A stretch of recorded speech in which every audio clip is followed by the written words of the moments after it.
سے ملنا ہے. اللہ کہتا ہے میں نے بخاری شریف کی حدیث ہے حضور نے فرمایا دیتا اللہ ہے بانٹتا میں تقسیم نہیں کرتا. قاسم آپ ہیں, آپ نہ دیں کوئی اللہ سے لے سکتا ہے؟ آپ کے فرمانے پر اللہ کو ایک نہ مانے تو توحید ملتی ہے. ارے آپ کے صدقے کے بغیر تو کچھ مل نہیں سکتا. قرآن کہتا ہے ان الذین یبایعونک انما یبایعون اللہ ید اللہ فوق ایدیہم. ان کے ہاتھوں پہ جو محبوب آپ کا ہاتھ ہے اللہ کا. صرف انما یبایعون اللہ پہ بات ختم نہیں کی, آگے بھی کہا ید اللہ فوق ایدیہم, ان کے ہاتھوں پر جو آپ کا ہاتھ ہے اللہ کا ہاتھ. آپ کے ہاتھوں پر اللہ نے اپنے ہاتھ سے, اللہ ہاتھوں سے پاک ہے, اللہ ہر شے سے پاک ہے, لیکن اللہ تعالیٰ نے حضور کی بیعت کو اپنے حضور کے ہاتھوں کو اپنا ہاتھ کہا. اچھا آپ کنکریاں پھینکتے ہیں, آپ کیا کرتے ہیں؟ کنکریاں پھینکتے ہیں. اللہ تعالیٰ کو یہ ہدایت نہیں پسند آتی ہے. اللہ تعالیٰ فرماتا ہے وما رمیتا اذ رمیت. یہ پیارے حبیب صلی اللہ علیہ وسلم یہ کنکریاں آپ نے پھینکی لیکن آپ نے نہیں پھینکی. یہ کنکریاں آپ نے پھینکی لیکن آپ نے کس نے پھینکی؟ ولیکن اللہ رما. یہ کنکریاں تو اللہ نے پھینکی. ان کا پھینکنا کس کا پھینکنا ہے؟ اللہ کا پھینکنا ہے. قرآن نے فرمایا وَمَن يُطِعِ الرَّسُولَ فَقَدْ أَطَاعَ اللَّهَ. کلیئر کہا کہ جس نے رسول اللہ کی اطاعت کی اس نے اللہ کی اطاعت کی. صحیح بخاری کی کلیئر حدیث مبارکہ ہے, فرمایا من اطاعنی فقد اطاع اللہ. جس نے رسول اللہ کی اطاعت کی اس نے اللہ کی اطاعت کی. مجھے آپ احادیث مبارکہ میں بتا دیں, بلکہ قرآن کے اندر 37 مقامات پر لفظ اطاعت آیا ہے. کتنے مقامات پر؟ 37 ٹائمز لفظ اطاعت قرآن میں مجید میں آیا. اچھا 37 مقامات میں سے 19 مقامات ایسے ہیں. کتنے مقامات؟ 19 مقامات ایسے ہیں کہ جہاں پر اللہ اور اس کے رسول کی اطاعت کا ذکر ساتھ آیا. اللہ اور اس کے رسول کی اطاعت کا ذکر یہ کہیں نہیں آیا. صرف اللہ کی اطاعت کہیں نہیں ہے, کہیں پر نہیں. قل اطیعوا اللہ واطیعوا الرسول, اطیعوا اللہ واطیعوا الرسول لعلکم ترحمون, اطیعوا اللہ واطیعوا الرسول واولی الامر منکم. یعنی تقریباً 19 مقامات ایسے ہیں جہاں اللہ تعالیٰ نے اپنے اور اپنے حبیب کی اطاعت کا ذکر ایک ساتھ کیا. 18 مقامات ایسے ہیں جہاں رسول اللہ کی اطاعت کا ذکر تو آیا, اللہ کی اطاعت کا ذکر نہیں آیا. ایک مثال دے دیتا ہوں. فاقیموا الصلاۃ وآتوا الزکاۃ وأطیعوا الرسول لعلکم ترحمون. نماز قائم کرو, زکات ادا کرو, رسول اللہ صلی اللہ علیہ وسلم کی اطاعت کرو تاکہ تم پر رحم کیا جائے. لیکن الحم سے والناس تک پورا قرآن پڑھنے ایک مقام ایسا نہیں ہے جہاں اللہ کی اطاعت کی تو بات ہو, رسول اللہ کی اطاعت کی ذکر. کیا بتا رہا ہے؟ اچھا مجھے بتائیں, قرآن مجید میں اللہ تعالیٰ فرماتا ہے اللہ اور اس کے رسول سے جنگ مت کرو. مجھے بتائیں کوئی بندہ تھا جو رسول اللہ کے خلاف تلوار لے کے نکلا ہو؟ کسی نے اللہ کے خلاف تلوار لے کے نکلا ہو؟ کوئی بندہ تھا ایسا؟ کسی نے اللہ سے جنگ کی تھی؟ اللہ کہہ رہے اللہ اور اس کے رسول سے جنگ مت کرو. اس کا کیا مطلب ہے؟ رسول اللہ سے جنگ کرنا اللہ سے جنگ کرنا. آیت کہاں کہاں ملایا ہے؟ وہ خدا نہیں, خدا نہیں, مگر خدا سے جدا ہے. وہ کیا مگر ہے, وہ کیا نہیں ہے. مجھے بتا کی بات. نعرہ تکبیر, نعرہ رسالت, نعرہ حیدری, نعرہ غوثیہ, نعرہ سلطانیہ, نعرہ سلطانیہ. قرآن میں اللہ نے کہا اللہ اور اس کے رسول سے پہل مت کرو. اللہ اور اس کے رسول سے پہل مت کرو. اب تمام مفسرین نے لکھا, امام فخر الدین رازی رحمۃ اللہ نے لکھا, مولانا اسماعیل حقی رحمۃ اللہ نے جو تفسیر روایات تفسیر روح البیان میں بیان کی, وہ یہ روایات بیان فرمائی کہ پہل سے مراد کیا تھا. آقا علیہ السلام نے گائے ذبح کر دی تھی, آپ سے پہلے کسی نے گائے ذبح کر دی عید کے موقع. اچھا آپ سے پہلے کسی نے روزے کی افتتاح کی، ایک دن پہلے روزہ رکھ لیا رمضان سے، یا آپ کے کلام فرمانے سے پہلے کسی نے کلام کر لیا، قرآن میں اللہ تعالیٰ نے کیا فرمایا؟ اللہ اور اس کے رسول سے پہل مت کرو. ارے حضور تو گائے ذبح کر رہے تھے، اللہ کون سی گائے ذبح کر رہا تھا؟ پتہ چلا حضور کا ذبح کرنا اللہ کا ذبح کرنا. سبحان اللہ. حضور سے پہلے روزہ رکھ لیا کسی نے. ارے حضور تو روزہ رکھ رہے تھے، اللہ کون سا روزہ رکھ رہا تھا؟ ہاں حضور کو روزہ رکھنا، اللہ کو روزہ رکھنا. اللہ نے ہر چیز کو نسبت دے دی اپنے حبیب سے، اپنے حبیب کی ہر شے کو اپنے سے نسبت دے دی. حضور کے کلام کرنے سے پہلے کسی نے کلام کر لیا، کہا اللہ اس کے رسول سے پہل مت. حضور کا کلام کرنا اللہ کا کلام. قرآن میں تو کہہ دیا حضور آپ تو اپنی مرضی سے کلام ہی نہیں کرتے، آپ تو وہی فرماتے ہیں جو اللہ وہی کرتا ہے. گفتی اللہ بابر گھر سے اثر حلقوں میں عبداللہ بابر، اس کا کہنا اللہ کا کہنا ہے. گھر سے آواز ایسے لگتی ہے جیسے انسان کی حلق سے آ رہی ہے. کیا ہے؟ قرآن کی آیت ہے اللہ اور اس کے رسول کو اذیت مت دو، اللہ اور اس کے رسول کو تکلیف مت دو. مجھے بتائیں اللہ کو تکلیف ہوتی ہے؟ اللہ تو تکلیف سے پاک ہے. پتہ چلا رسول اللہ کو تکلیف دینا اللہ کو تکلیف دینا. ارے میرے بھائی عقیدہ قرآن و سنت سے ثابت ہے. آپ مجھے بخاری اور مسلم میں یا سیاستہ کی کسی روایت میں یا کل کتب حدیث میں کوئی ایک مقام دکھا دیں جہاں صحابہ نے کہا ہو اللہ بہتر جانتا ہے. مجھے نہیں پتا یہ ہم نے کہاں سے لکھا.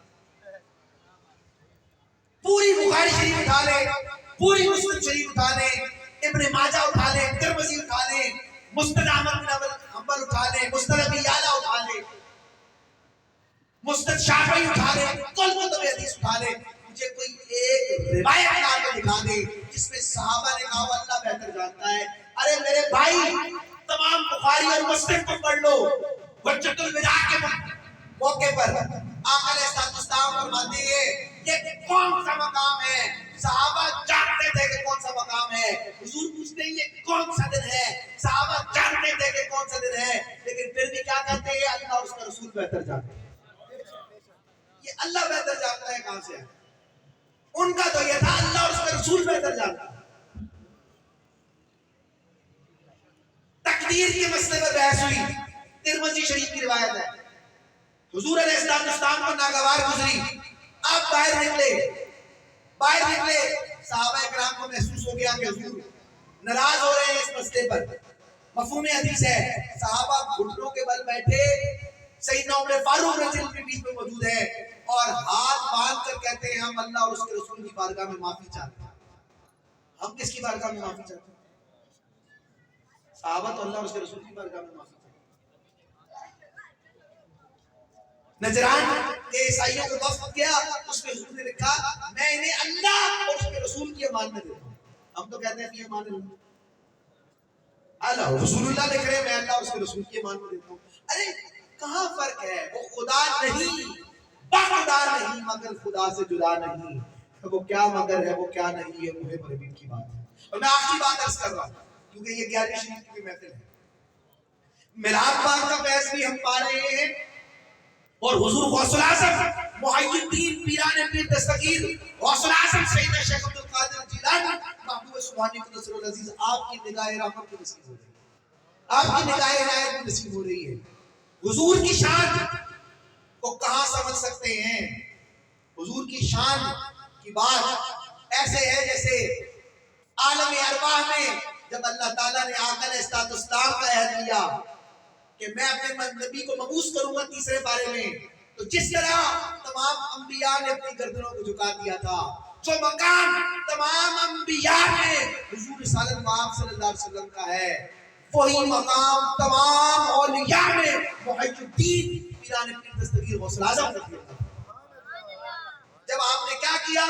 جب آپ نے یہ اعلان فرمایا کہ میرا قدم تمام اولیاء کی گردن پر ہے. معین الدین چشتی اجمیری رحمت اللہ علیہ ہندوستان کے پہاڑوں میں کہتے ہیں حضور آپ کا قدم صرف کیا ہے میرے کندھے پر بھی نہیں ہے، میری آنکھوں پہ بھی ہے، میرے دل پہ بھی ہے. تو کہنے کا مقصد یہ ہے کہ حضور کی شان کیا ہے. اور میں صرف ایک دو نقطہ بیان کر کے آخری بات عرض کروں گا، وہ یہ ہے کہ لوگ کہتے ہیں کہ ولیوں کی شان کہاں سے لے آتے ہو بھائی؟ یہ کہانیاں ہیں، یہ واقعات ہیں، قرآن و سنت سے بیان لاؤ. میرے بھائیوں میں صرف ایک اشارہ دے کے بات کو آگے لے کے جا رہا ہوں. قرآن مجید میں ایک نقطہ بیان کرنے جا رہا ہوں. قرآن مجید میں چند ولیوں کا ذکر آیا ہے جو نبی نہیں تھے. جو نبی موقع نہیں ہے, کبھی موقع ملا تو تفصیل سے بات کریں گے, جن میں حضرت خضر علیہ السلام کا ذکر آتا ہے. اس میں حضرت خضر علیہ السلام, اس پہ پورا بیان ہے, میں اس پہ بات نہیں کروں. لیکن اصحاب کہف کا ذکر آتا ہے. سلیمان علیہ السلام کے دور کے ولی آصف بن برخیہ کا ذکر آتا ہے. صرف میں آصف بن برخیہ کا ذکر کر دیتا ہوں, اس سے حضور غوث اعظم کی شان کا ایک پہلو بیان کر کے میں اپنی گفتگو کے اختتام پہ جاتا ہوں. صرف 11ویں شریف کی نسبت کی وجہ سے اس بات کو بیان کرتا ہوں. قرآن مجید میں ایک ولی کا ذکر آیا ہے. اب نقطہ سمجھیے, مجھے بتائیں آقا علیہ السلام کی شان افضل ہے یا دیگر انبیاء؟ حضور کی شان بعد از خدا بزرگ تو ہی قصہ مختصر. اس کائنات میں احترام کے قابل ہیں جتنے لوگ, سب کو مانتا ہوں مگر مصطفیٰ کی بات. مجھے بتائیں حضور کے دور کا ولی کی شان زیادہ ہوگی یا کسی اور نبی کے دور کے ولی کی شان زیادہ ہوگی؟ حضور کے دور کے ولی کی شان زیادہ ہوگی. اچھا, اب آپ کہہ رہے ہیں قرآن سے ولی کی شان کو پیش کریں, نص سے لائے ہیں. آپ واقعات سناتے ہیں, کہانیاں ہوتی ہیں, کتابوں میں لکھی ہوتی ہیں, اس سے کوئی قرآن و حدیث کی بات نہیں ہوتی. کیوں مانے ہم اس بات؟ ارے قرآن میں بھی ایسے واقعات ہیں. قرآن مجید میں تخت بلقیس کو لانے کا واقعہ ہے. کس کو لانے کا واقعہ ہے؟ وہ کون لے کر آیا ہے؟ نبی نہیں لے کر, سلیمان علیہ السلام نے. تخت بلقیس سلیمان علیہ السلام کے دور کا ایک ولی لے کر آیا. اب تخت بلقیس کو ہم پہلے دیکھ لیتے ہیں, لیکن اس سے ایک مسئلہ سمجھ آتا ہے کہ اگر سلیمان علیہ السلام کے دور کے ولی کی یہ شان ہے تو حضور کے ولی کی شان, حضور کے دور کے ولی کی شان تو اس سے زیادہ ہوگا. ثابت کیا ہوا؟ حضور کے دور کی ولی کی شان. اور اگر یقیناً حضور کے دور کے ولی کی شان زیادہ ہے تو پھر ولیوں کے سلطان غوث اعظم کی شان کیا؟ کہاں اس کو سمجھ سکتے ہیں؟ کہاں سمجھ سکتے ہیں؟ کہاں اس بات کو اس چیز کو سمجھ سکتے ہیں؟ تو معاملہ کیا ہے؟ معاملہ یہ ہے کہ بلقیس ایک ملکہ بلقیس تھی جن کو آپ نے دعوت دی تھی اپنے پاس, پھر وہ آپ کی زوجہ بھی بن گئی اور اس کی سلطنت تھی. اب وہ وہاں سے نکل پڑی تھی, بہت پیغام لے کے گیا تھا, وہاں سے نکل پڑی تھی, قریب بس پہنچنے والی تھی. تو سلیمان علیہ السلام, میں آخری بات عرض کر رہا ہوں, 10-15 منٹ میں بات ختم کروں گا, بس اس سے زیادہ بات نہیں. آخری نقطہ, اس کے بعد ایک نقطہ بیان کر کے میں اجازت چاہوں گا. ایک ہی نقطہ بیان ہو سکتا ہے, اس پہ زیادہ تفصیل نہیں ہو سکتی. پھر کبھی موقع ملا تو انشاءاللہ کچھ گزارشات عرض کروں گا. تو سلیمان علیہ السلام نے کہا مجھے تخت بلقیس چاہیے جو 40 گز لمبا ہے, 80 گز چوڑا ہے, روایات میں آتا ہے 30 گز اونچا ہے, ہیرے موتی جواہرات سے جڑا ہوا ہے, 6000 میل کی مسافت میں پڑا ہوا ہے, اور تہ خانوں در تہ خانوں میں پڑا. اب سلیمان علیہ السلام کو اللہ نے قدرت دی تھی, جن بھی آپ کے پاس تھے, جن آپ کی کنسٹرکشن کرتے تھے, آپ کی بلڈنگیں بناتے تھے اس دور کے اندر, جن ہر وقت آپ کی کنسٹرکشن میں, آپ کی ریاست میں مصروف ہوتے تھے.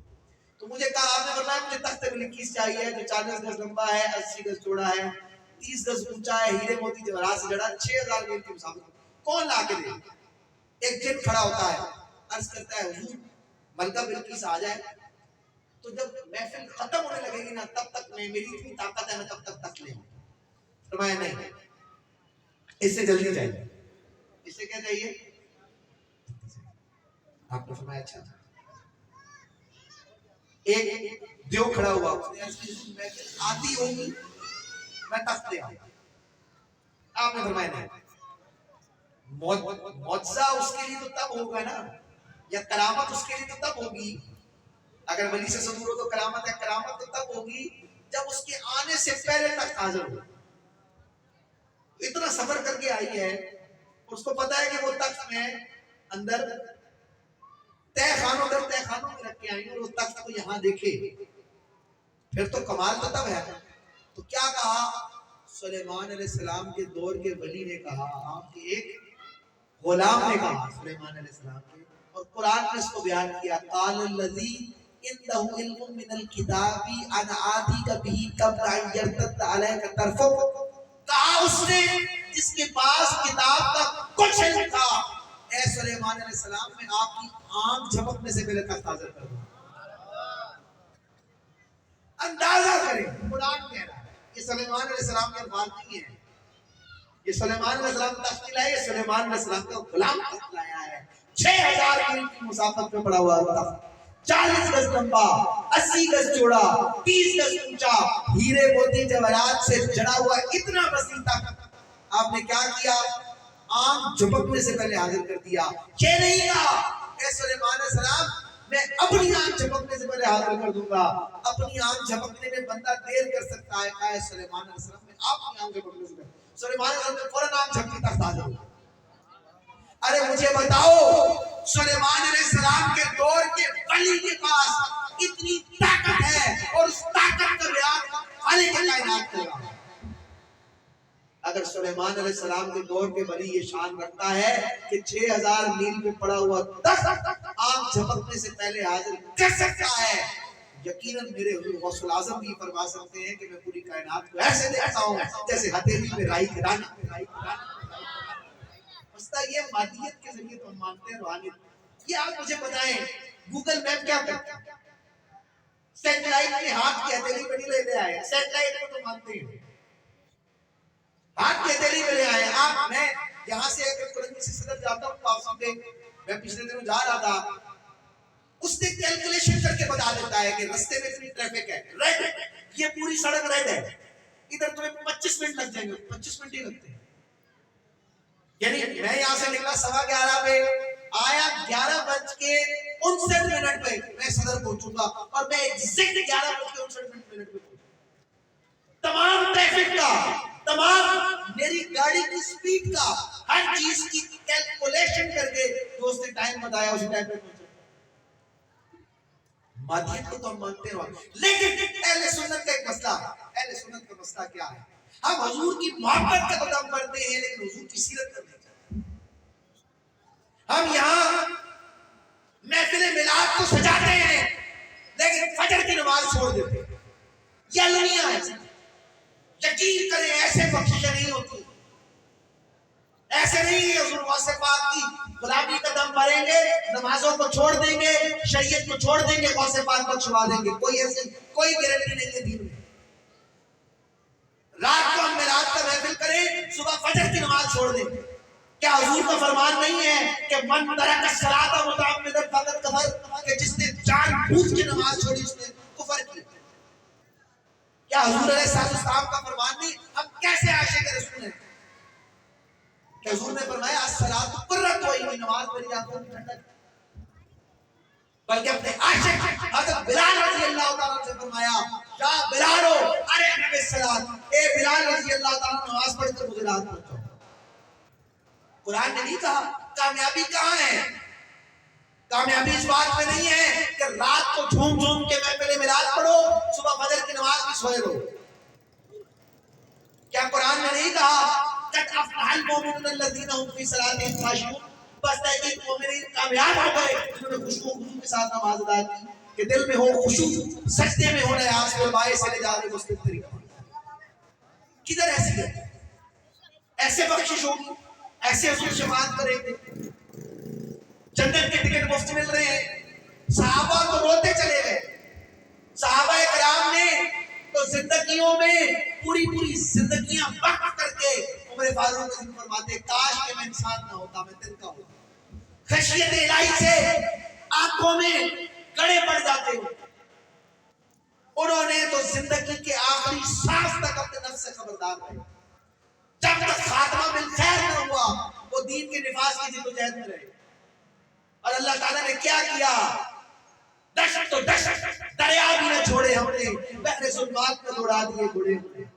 یہ غازی کہ تیرے پر اسرار بندے جنہیں تو نے بخشا ہے ذوق خدائی، تو نہیں ان کی ٹھوکر سے صحرا ہے دریا، سمٹ کر پہاڑ کی احمد سلائی.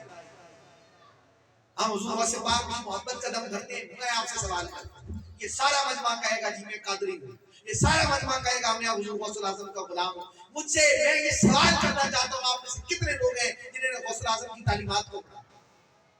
کتنے لوگ ہیں جنہیں حضور غوث اعظم کی کرامتوں کے علاوہ، کیا کرامت دین کی بنیاد ہے؟ ولی کا مقصد کیا کرامت دکھانا ہوتا ہے؟ کہا راہ نہ ہلکے صوفی میں سوز مشتاقی، فسانہ آئے کرامات رہ گئے باقی۔ کرامت کیا ہے؟ کرامت تو حقیقت نہیں ہے، یہ تو استدراج کوئی ہندو بھی دکھا سکتا ہے، یہ تو کوئی خدا کا ماننے والا بخشو بھی دکھا سکتا ہے، کوئی استدراج ہو سکتا ہے۔ سلطان باہو رحمۃ اللہ علیہ فرماتے ہیں اگر کوئی شخص ہوا میں اڑتا دکھائی دے اور دعویٰ کرے کہ میں ولی ہوں، دیکھو میرا کمال یہ ہے کہ میں ہوا میں اڑ رہا ہوں، آپ نے فرمایا اگر حضور کی سنت کا تارک ہو اسے جوتے مارو، اس سے کہو تو نے کون سا کمال کر دیا، تیرے سے بہتر تو مکھی اڑتی ہے۔ فرماتے ہیں اگر کوئی پانی میں چل کر دکھائے اور دعویٰ کرے کہ میں دیکھو میں اللہ کا ولی ہوں، میں پانی میں چل رہا ہوں، فرمایا اسے جوتے مارو اگر حضور کی سنت کا تارک ہو، اس سے کہو تو نے کون سا کمال کر دیا، تیرے سے بہتر تو تن کا تیرتا۔ اگر کوئی آگ کو کھائے اور دعویٰ کرے کہ میں ولی ہوں، اگر حضور کی سنت کا تارک پاؤ اسے جوتے مارو، اس سے کہو تو نے کون سا کمال کر دیا، تجھ سے بہتر تو لکڑی آگ کو کھاتی ہے۔ ولی کون ہوتا ہے؟ سلطان باہو رحمۃ اللہ علیہ وہ ولی کامل ہیں جو ماجرزاد ولی اللہ تھے، اور وہ کیا کہتے ہیں میں نے اپنی ان کی تعلیمات سے پتہ چلتا ہے انہوں نے اپنی پوری زندگی میں مستحب بھی قضا نہیں کی، نمازیں تو دور، روزے تو دور، انہوں نے اپنی پوری زندگی مستحب بھی فوت نہیں ہونے دیا۔ اور کیا کہتے ہیں ولایت کیا ہے، تصوف کیا ہے؟ تصوف بگڑوں کا نام نہیں ہے، تصوف ڈھول ڈھمکوں کا نام نہیں ہے، تصوف خالص توحید کا نام ہے، تصوف اللہ کی معرفت کا نام ہے، تصوف دل سے ما سوا اللہ کو نکال دینے کا نام ہے۔ تصوف کیا ہے؟ حضور کی سیرت پر چلنے کا نام ہے، حضور کی غلامی کو اختیار کرنے کا نام ہے۔ سلطان باہو رحمۃ اللہ علیہ فرماتے ہیں ہر مراتب الشریعت یافتم پیشوائے کو شریعت ساختم، کہتے ہیں میں نے ہر مرتبہ شریعت کے ذریعے حاصل کیا، شریعت کو اپنا مرشد بنا کے رکھا، حضور کی سنت کو اپنا مرشد بنا کے رکھا۔ کہتے ہیں تمام ولی لکھتے ہیں کلو طریقت ردت و شریعت پائیا زندگی کا، ہر وہ طریقہ جسے شریعت رد کرنے وہ بے دینی ہے۔ ہم میں سے کتنوں کو پتا ہے حضور غوث اعظم شیخ الحدیث بھی تھے؟ ہم میں سے کتنوں کو پڑا ہے کہ حضور غوث اعظم فقہ حنبلی کے بہت بڑے امام تھے؟ قدامہ المقدسی الحنبلی جو ابن تیمیہ کا بھی پردادا شیخ ہے، وہ حضور غوث اعظم کا غلام تھا۔ کتنوں کو پتا ہے کہ سلطان صلاح الدین ایوبی کو غوث اعظم کا فیضان تھا؟ کتنوں کو پتا ہے کہ جو صلیبی جنگ فلسطین کو فتح کرتے ہوئے گئی تھی اس میں غلام غوث اعظم کے تھے؟ کتنوں کو پتا ہے کہ فلسطین کے فتح کے اندر میں قادری فیضان شامل ہے؟ کتنوں کو پتا ہے کہ سلطان صلاح الدین ایوبی کرد تھا اور آج کے سارے کرد جو عراق اور شام میں موجود ہیں، اردن میں موجود ہیں، سارے قادری ہیں؟ کتنوں کو پتا ہے کہ ہمارے اہل اللہ نے کس کس جنگجو کو تیار کیا؟ صوفی وہ نہیں ہے جو جنگل میں نکل جائے، صوفی کچھ دیر کے لیے وتبدل علیہ تبدیلہ کی تفصیل ضرور بنتا ہے، وہ سب کو ترک کر کے ضرور جاتا ہے، لیکن پھر زمانے میں آتا ہے اور شریعت کے اوپر ایسا کاربند ہوتا ہے کہ دین کا نفاذ کرتا ہے۔ میرا سوال ہے آپ سے، آپ میں سے کتنے ہیں جنہیں غوث اعظم کی کرامتوں کے علاوہ حضور کی کتابوں کا علم ہے؟ نام بتا دیں، کس نے تعلیمات پڑھی ہے؟ آپ میں سے کتنے ہیں جنہوں نے حضور غوث پاک کی تصوف میں مایہ ناز تصدیق ضرور اسرار پڑھی ہے؟ 100 صفحات کی کتاب ہے عربی میں، فرماتے ہیں مبتدی طالب کے لیے بھی اور منتہی طالب کے لیے وہ نفع بخش ہے۔ آپ حیران ہوں گے تصوف کی ایسی کتاب جو 100 صفحات پر موجود ہے جس میں 125 آیتوں سے استدلال ہے، 125 آیات کو پیش کیا ہے، تصوف کی بات کو پیش کرتے ہیں، سینکڑوں احادیث مبارکہ احادیث قدسیہ آپ نے رقم فرمائی۔ کتنے لوگ ہیں جنہوں نے الفتح ربانی جو آپ کے مواعظ کا مجموعہ ہے جس کو ہر اہل سنت کا مکتبہ فکر اتھینٹک مانتا ہے، اہل حدیث مکتبہ فکر بھی کہتے ہیں کہ یہ آپ کی تصنیف ہے، کتنے ہیں جنہوں نے الفتح ربانی کا مطالعہ کیا؟ آپ کا مواعظ کا مجموعہ ہے، جس کے اندر آپ منافقت کا قلعہ کما کرتے ہیں، جس کے اندر آپ شریعت کی بات کرتے ہیں. آپ جب یہ بات کہتے ہیں، اصلاحی جماعت جب یہ بات کرتی ہے تو لوگ حیران ہوتے ہیں. تصوف اس بات کا نام یہ ہے کہ جنت کی طلب اچھی چیز ہے، جنت کی طلب اچھی چیز ہے، لیکن کہتے ہیں جنت جنت نہ کرو، جنت والے کے طالب بن جاؤ، جنت والا مل گیا پوری کائنات جنت. مدینہ مدینہ نہ کرو، مدینے والے کا طالب بن جاؤ، مدینے والا مل گیا تو پھر کائنات مدینہ. وہ بات کیا ہے؟ یہ جنت مبارک رہے زاہدوں کو، یہ جنت مبارک رہے زاہدوں کو کہ میں آپ کا سامنا چاہتا ہوں. آپ نے حدیث مبارکہ کو اپنی تصدیق میں رقم کیا کہ من طلب دنیا فلاح الدنیا، جس نے دنیا کو چاہا اسے دنیا مل گئی. من طلب العقبہ فلاح العقبہ، جس نے جنت کو چاہا اسے جنت مل گئی. لیکن من طلب المولا فلاح الکل، لیکن جس نے اللہ کو چاہا اسے سب کچھ مل گئی. کس طرح میں فائدہ ہے؟ ارے جنت تو ملے گی تجھے سرکار کے صدقے، ارے جنت تو ملے گی تجھے سرکار کے صدقے. جنت کی طرف چیز ہے کیا اور بھی کچھ نہیں. نعرہ تکبیر، اللہ اکبر، نعرہ رسالہ، نعرہ حیدری، نعرہ غوثیہ، نعرہ سلطانیہ، سلطانیہ. علامہ اقبال نے فرمایا، کہتے ہیں وارث کمال ترک سے ملتی ہے یہاں مراد، دنیا جو چھوڑ دی ہے تو عقبہ بھی چھوڑ دے. سوداگری نہیں یہ عبادت خدا کی ہے، یہ بے خبر جزا کی تمنا بھی چھوڑ دے. اقبال نے کہا تو بھی راہ گزر میں ہے، قید و مقام سے گزر، مصر و حجاز سے گزر، پارس و شام سے گزر. جس کا عمل ہے بے غرض، جو عبادت صرف اللہ تک پہنچنے کے لیے کی جائے، جو عبادت اللہ کی معرفت کے لیے کی جائے، جو عبادت دل سے تمام پردے اٹھا کر دل سے اللہ کے دیدار کے لیے کہ ظاہر کی آنکھ سے نہ تماشا کرے کوئی، دیکھنا ہو تو دیدے دل واہ کرے کوئی. تصوف دل سے تمام پردوں کو اٹھا کر اللہ کی ذات کو بے حجاب رکھنے کا نام ہے کہ دل میں اللہ تعالیٰ کی وہ انواروں میں یاد آ جائے. میرے بھائیوں جب یہ بات کرتے ہیں تو لوگوں نے پڑھا ہی نہیں ہے. الفتح ربانی میں 27 مقامات ہیں. کتنے مقامات ہیں؟ 27 مقامات ہیں جن میں حضور غوث اعظم نے فرمایا خاص لوگ وہ ہیں جو جنت کے لیے نہیں جنت والے کے لیے عبادت کرتے ہیں. کہہ رہے جنت کے لیے بھی عظمت والی بات ہے، لیکن کہتے ہیں جو جنت والے کے لیے کرتے ہیں. حضور غوث اعظم الفتح ربانی میں 27 مقامات میں نے اپنے آرٹیکل میں جمع کی صرف الفتح ربانی سے. صرف اسرار میں فرماتے ہیں ایک تحقیق اللہ کے ہاں ایک ایسی جنت بھی ہے جس میں نہ حور و قصور ہیں، نہ لذات بیشت ہیں، نہ دودھ کی نہریں ہیں، صرف اللہ کا دیدار. اور یہ اسے ملتا ہے جو دنیا میں صرف اللہ کا طالب ہے.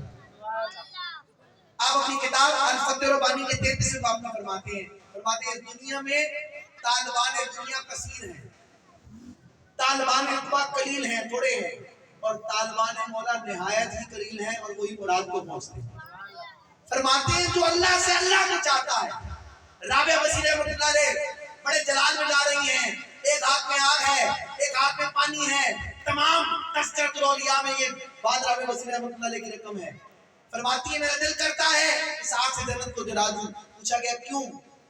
فرمایا لوگ جنت کے لیے اللہ کی عبادت کرتے ہیں کہ میرا مالک کس کا بنی اس کے لیے اس کی عبادت کی. جنت کافر کو نہیں. ارے جو اللہ سے اللہ کو چاہتا ہے اللہ اسے جنت بھی دیتا ہے، اپنا آپ بھی دیتا ہے. ارے جنت تو ملے گی تجھے سرکار کے صدقے، جنت کی طرف چیز ہے کیا اور بھی کچھ نہیں. آپ اپنی کتاب کے 21ویں باب میں فرماتے ہیں حضور غوث اعظم رضی اللہ فرماتے ہیں مومن نے دنیا کو 3 طلاقیں دے دی. دنیا نے پوچھا تو نے کیوں 3 طلاقیں دی؟ اس نے کہا میں نے تجھ سے حسین کو دیکھ لیا، میرے دل کے اوپر سے پردے ہٹے ہیں. یہ آنکھیں تو سے نہیں دیکھ سکتی لیکن یہ دل تو اسی کا مسکن ہے. اللہ کہتا ہے لا یسعنی ارضی ولا فی السماء ولکن یسعنی قلب العبد المؤمن. نہیں سماتا میں زمینوں میں، نہیں سماتا میں آسمانوں میں، میری سمائی ہے تو بندہ مومن کے دل میں. ارض و سما کہاں تیری وسعت کو پا سکے، ارض و سما کہاں تیری وسعت کو پا سکے کہ میرا ہی تو دل ہے جہاں تو سما ہے. کہا مومن نے دنیا کو 3 طلاقیں دے دی. دنیا نے پوچھا تو نے کیوں 3 طلاقیں دی؟ اس نے کہا میں تجھ سے حسین کو دیکھ لی. کہا مومن نے جنت کو 3 طلاقیں دے دی. جنت نے پوچھا تو نے مجھے 3 طلاقیں کیوں دی؟ اس نے کہا تو بھی تو اس کی غیر ہے، تجھے چھوڑ کر اس کی طرف کیوں نہ متوجہ جو تیرا بھی خالق ہے. اللہ والے کہتے ہیں بھائی دیکھو بات سمجھو، کہتے ہیں کہ اللہ نے اپنے لیے پیدا کیا، سورج چاند پیدا کیے تیری ضیاء کے واسطے، کھیتیاں سرسبز ہیں تیری غذا کے واسطے، جانور پیدا کیے تیری مفاد کے واسطے، اور اے انسان یہ دونوں جہاں تیرے لیے، تو خدا کے واسطے، پوری کائنات انسان کے لیے، انسان کو اللہ کے لیے، کہا تجھے اللہ نے اپنے لیے بنایا ہے، جان لے کہ جنت انعام ہے، جنت کیا ہے لیکن منزل نہیں ہے۔ آپ کو میں آخری مثال دے رہا ہوں، بات ختم کرو، 5 منٹ میں گفتگو نہیں ختم۔ مجھے بتائیں ایک مجاہد انعام کے لیے لڑتا ہے یا منزل کے لیے لڑتا ہے؟ کیا نشان حیدر کے لیے لڑتا ہے؟ کیا ایک مجاہد، ایک سولجر، ایک آرمی کا پرسن مال غنیمت کے لیے لڑتا ہے؟ اس کو جو الاؤنس ملنا ہے اس کے لیے لڑتا ہے؟ شہادت ہے مطلوب و مقصود مومن، نمال غنیمت کا کشور کشائی، اس کی نظر اپنی منزل پر ہے جو شہادت ہے، اپنے ملک کی جغرافیائی اور نظریاتی سرحدوں کی محافظت ہے۔ انعام کیا ہے اس کا؟ اس کا انعام کیا ہے؟ اس کا انعام نشان ہے، اس کا انعام مال غنیمت ہے، لیکن منزل یہ نہیں ہے۔ منزل کیا ہے؟ منزل شہادت ہے۔ اللہ والے کہتے ہیں جنت انعام ہے، انعام کے پیچھے اتنا مت پڑھو، منزل کی طرف پڑھو کہ من طلب المولا، جو اللہ سے اللہ کو مانگتا ہے، فلاح الکل، اللہ اسے سب کچھ دے دیتا ہے۔ کہتے ہیں جنت بھی ملے گی، جنت والا بھی ملے گا۔ اسی لیے میاں محمد بخش صاحب رحمۃ اللہ علیہ بہت بڑے ولی ہوتا ہے، کہتے ہیں او جنت میری کیڑی لیکھے جتے تو نہ نظری آویں، او دوزخ منو سات بہشت جتے تو مکھڑا وکلا۔ تو بات کیا ہے؟ حضور غوث اعظم فرماتے ہیں لیکن اللہ کی معرفت نصیب کیسے ہوگی؟ آپ فرماتے ہیں اپنی ساری کتابوں میں فتح الغیب کو پڑھیں۔ ہم نے غوث اعظم کی کون سی کتابیں پڑھی؟ کیا سر الاسرار کو پڑھا ہے؟ کیا فتح الغیب کو پڑھا ہے؟ کیا الفجر الربانی کو پڑھا ہے؟ کیا بنیاد الطالبین کو پڑھا ہے؟ آپ کی تمام کتابوں میں یہ ہے، اور آپ کی تمام کتابیں اللہ کی معرفت پر ہے، اللہ کی توحید پر ہے کہ دل میں اللہ کے علاوہ کوئی غیر نہیں ہونا چاہیے۔ تصوف تو توحید کا نام ہے، لیکن فرماتے ہیں کیسے ملے گا؟ فرماتے ہیں اللہ تب ملے گا جب ظاہر بھی پاک ہو جائے گا، باطن بھی پاک۔ اور کہتے ہیں ظاہر کس سے پاک ہوتا ہے؟ کہتے ہیں نماز سے، روزے سے، حج سے، زکات سے، شریعت کے اعمال سے، تمہیں علماء بتاتے ہیں۔ کہا کیا صرف شریعت کے اوپر چلنے سے، نماز روزہ زکات کرنے سے کیا اللہ مل جائے گا؟ فرمایا نہیں۔ حضور غوث اعظم فرماتے ہیں تب تک اللہ کی معرفت نصیب نہیں ہو سکتی جب تک ظاہر کے ساتھ باطن بھی پاک نہیں۔ اور باطن کس سے پاک ہوگا؟ حضور غوث پاک فرماتے ہیں اس میں توحید، جسے سلطان باؤ رحمۃ اللہ چمبے کی بوٹی کہتے ہیں، فرماتے ہیں قلبی ذکر سے جب ظاہر پاک ہو جائے تو باطن کی پاکیزگی بھی ضروری ہے۔ باطن کی پاکیزگی دل کی پاکیزگی کا نام ہے، اور دل کی پاکیزگی کے لیے اللہ کا ذکر ہے۔ اور کون سا ذکر ہے؟ زبانی ذکر نہیں ہے۔ یہ قرآن میں اللہ نے کہا وَلَا تُطِعْ مَنْ أَغْفَلْنَا قَلْبُهُ عَنْ ذِكْرِنَا، اس کی اطاعت ہرگز مت کرو جس کے دل کو اپنے ذکر سے غافل کرو۔ یہ نہیں کہا اس کی اطاعت نہ کرو لسانہ عن ذکرنا، جس کی زبان کو اپنے ذکر سے غافل کرو، کہا قلبُهُ عن ذِكْرِنَا، جس کے دل کے اپنے ذکر سے غافل کر دیا۔ پتہ چلا وہ دل والا ذکر ہے جس سے دل پاک ہوتا ہے۔ اسی لیے قرآن میں اللہ تعالیٰ نے فرمایا فَاسْأَلُوا أَهْلَ الذِّكْرِ إِن كُنتُمْ لَا تَعْلَمُونَ، بس اہل ذکر سے سوال کرو اگر تم نہیں جانتے۔ اہل ذکر سے مراد اولیاء اللہ ہیں، ان کی رفاقت، ان کی صحبت سے وہ اللہ کا ذکر نصیب ہوتا ہے جس سے دل صاف ہوتا ہے، جس سے نفس مرتا ہے، جس سے دل صاف ہوتا ہے، جس سے وجود میں حرص، ہوس، غضب اور تمام طرح کے خصائل رذیلہ انسان کے وجود سے نکلتے ہیں، انسان کے وجود سے کبر نکلتا ہے، اور دل میں اللہ کا نور منزل ہو جاتا ہے۔ اور کہتے ہیں کر صاف تو بیڑا دل دا بت ویک سجن گھر ملتا، دل کو تو صاف کر، اس دل کے اندر دل میں ہے تصویر یار، ذرا گردن جھکائی دیکھ لیا، الٹی چال چلتے ہیں دیوان گانے عشق، آنکھوں کو بند کرتے ہیں دیدار کے لیے۔ حضور غوث اعظم فرماتے ہیں اگر اللہ کو پہچاننا ہے قلبی ذکر میں ریاضت کرو، پہلے نماز کو پڑھو۔ قلبی ذکر کا وضو نماز ہے، قلبی ذکر کا وضو کیا ہے؟ نماز ہے۔ اگر نماز نہیں پڑھو گے ذکر تاثیر نہیں کرے گا، لیکن صرف نماز تک رہو گے اور اللہ والوں سے قلبی ذکر حاصل نہیں کرو گے تو بھی آگے نہیں بڑھ سکتے۔ یہ چمبے کی بوٹی ہے جس کو سلطان باؤ نے اپنا فیض کہا میں نے 140 کتابیں اس اسم اعظم پہ لکھی ہیں۔ یہ قلبی ذکر پہ زور دیا ہے سلطان باہو رحمۃ اللہ علیہ نے، جو فی سبیل اللہ آپ کے در سے دیا جا رہا ہے. فی سبیل اللہ آپ اس فیض کو لے سکتے ہیں. سلطان باہو رحمۃ اللہ علیہ فرماتے ہیں یہ ذکر کیا کرتا ہے، آپ حیران کرتے ہیں. آپ یہ اسم اعظم، یہ قلبی ذکر جو سلطان العارفین کے قادری سلسلے میں ہے، یہ قلبی ذکر آپ ایک دفعہ کر لیں آپ کی آنکھوں میں آنسو آ جائیں. یہ میں بس باتیں نہیں کر رہا، آپ کہیں گے یار زندگی میں اتنا سکون نہیں ملا. کیوں؟ کیونکہ یہ روح کی خوراک ہے. یہ سانسوں کے ساتھ دل میں ذکر کرنا. قرآن نے کہا وَاذْكُرْ رَبَّكَ فِي نَفْسِكَ تَضَرُّعًا وَخِيفَةً وَدُونَ الْجَهْرِ مِنَ الْقَوْلِ بِالْغُدُوِّ وَالْآصَالِ وَلَا تَكُن مِنَ الْغَافِلِينَ. کہ ذکر کرو اپنے رب کا سانسوں کے ساتھ دل میں، صبح و شام کرو، بغیر آواز نکالے کرو، صبح شام کرو، غافلین سے بچو. آقا پاک علیہ السلام نے فرمایا الانفاس معدودۃ وکل نفس یخرج بغیر ذکر اللہ تعالی فهو میت. کہ سانس گنتی کے ہیں، پس جو سانس بھی اللہ کے ذکر سے غافل گیا وہ مردہ گیا. سلطان باہو رحمۃ اللہ فرماتے ہیں جو دم غافل سو دم کافر سن مرشد فرمایا. سنیا سخن گیا کو نکی اس چت مولا بنایا. کی تھی جان حوالے رب دے اس ایسا عشق کمایا ہوں جو مرن تھی اگے مر گئے حضرت باہو عطا مطلب. سلطان باہو رحمۃ اللہ فرماتے ہیں جو شخص 41 روز اس میں اعظم پڑھتا ہے نماز کی پابندی سے، اسے آقا علیہ السلام کا دیدار نصیب ہوگا. سبحان اللہ. اور فرماتے ہیں یہ پڑھنا حضور کی مجلس کے، اپنی کتابوں میں لکھا ہے یہ مجلس رسول اللہ صلی اللہ علیہ وسلم جس کو چاہیے اس میں اعظم پڑھنا، نماز کی پابندی سے پڑھنا. فرماتے ہیں تجھے جو کچھ چاہیے اس عمل لذات سے حاصل کر لے، اس میں لذات اپنے قبر میں ساتھ. سلطان باہو رحمۃ اللہ فرماتے ہیں اگر نماز کی پابندی سے صبح یہ اس میں اعظم پڑھا جائے شام کا گناہ کا خیال نہیں. بے شک بے شک. اور شام کو پڑھا جائے صبح تک گناہ کا خیال نہیں. آپ چاہو میں حیائی کرنے کا آپ کا دل نہیں کرے گا. کیوں؟ کیونکہ دل پورے وجود کو خون مہیا کرتا ہے. اگر یہ پاک ہو گیا، پاک خون ہاتھوں میں آئے گا، ہاتھ غلط چیز، پاک خون آنکھوں میں آئے گا، آنکھ غلط چیز کو نہیں، پاک خون کانوں میں آئے گا، کان غلط چیز کو نہیں دیکھے. تو فی سبیل اللہ یہ قلبی ذکر دیا جا رہا ہے. سلطان باہو فرماتے ہیں جو یہ پڑھتا ہے اسے نماز میں دنیا کا خیال نہیں. بے شک بے شک. اسے نماز میں دنیا کا خیال. ہم سجدہ کرتے ہیں، ہم کہتے ہیں سبحان ربی الاعلیٰ، یا اللہ تیری ذات پاک ہے. تصور میں کون ہوتا ہے؟ بھائی بہن بیوی بچے کاروبار. نماز ہم اللہ کی پڑھتے ہیں، خیال کس کا ہوتا ہے؟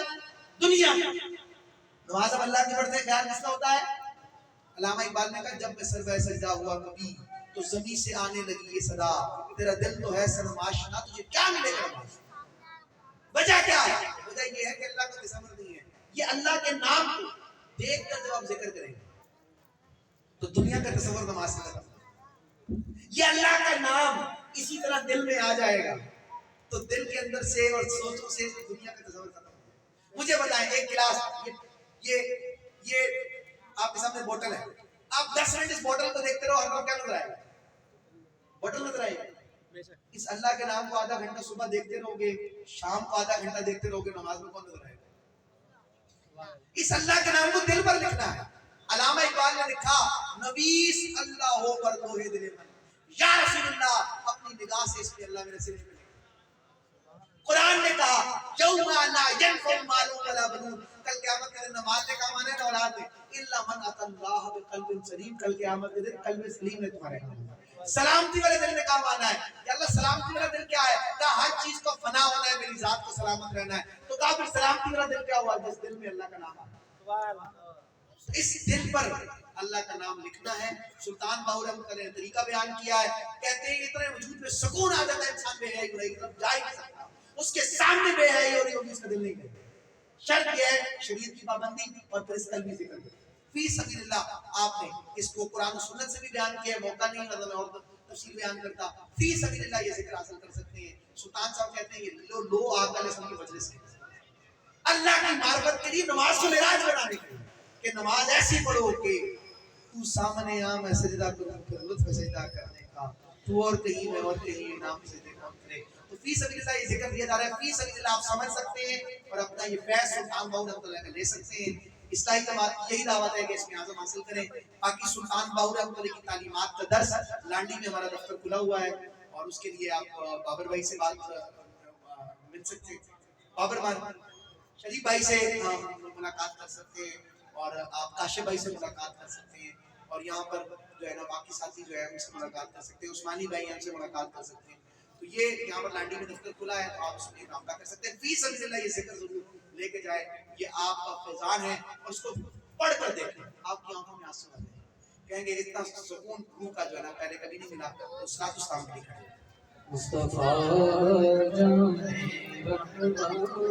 دیدہ تو سلام شمع بزمی ہدایات دیدہ تو سلام جی سبحانی گھڑی چمکا ہے بابا چاند سبحانی گھڑی چمکا ہے باقا چاند حسن افروز ساعت دیدہ تو سلام مصطفیٰ جانے رحمت دیدہ تو سلام جس کی